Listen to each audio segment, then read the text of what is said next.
Sariwang kinilaw na tilapia mga kap, ang sarap-sarap. This is Benz!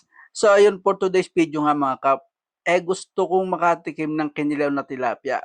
First time ko lang po itong gagawin at ayun, nagustuhan naman natin. Ang sarap, pag sariwang isda pala yung kinilaw mo, manamis-namis ang iyong malalasap. Kaya kung gusto mo rin itong matutunan mga kap, tara, magluto muna tayo. Panalong pampulutan, at panalo rin sa bahaw.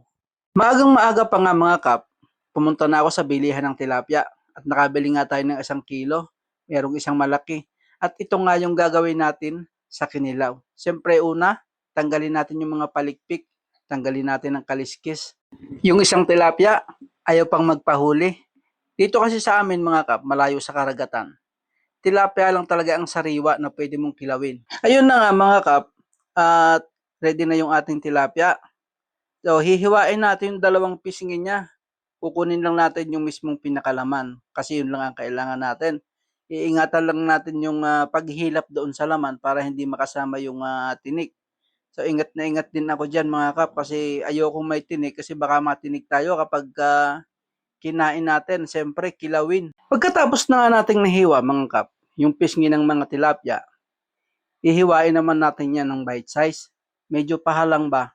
Na hindi naman sobrang manipis at hindi rin sobrang makapal. Katamtaman lang ba yung pagkinagat natin, maramdaman natin yung linamnam ng isda. At dito na nga mga kap, tapos na tayong naghiwa. At ang una nating gagawin, huhugasan muna natin ng suka para mawala yung lansa. Saka natin itatapon yung unang katas niya. Asin, 1,000 pieces. MSG, 100 piraso. Paminta, 1,500 pieces. Saka natin ilagay yung sibuyas, siling kumpas na hiniwa-hiwa, pinong luya, pinitpit bago ginayat, tapos sili. Kinayod na santol mga kap, dagdag pampasarap din yan.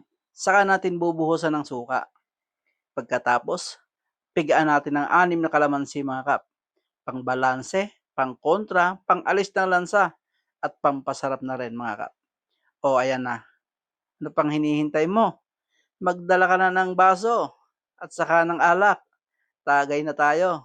Sagot ko na ang pulutan. Okay, tingnan mo naman mga kap. Talap-talap na naman, di ba?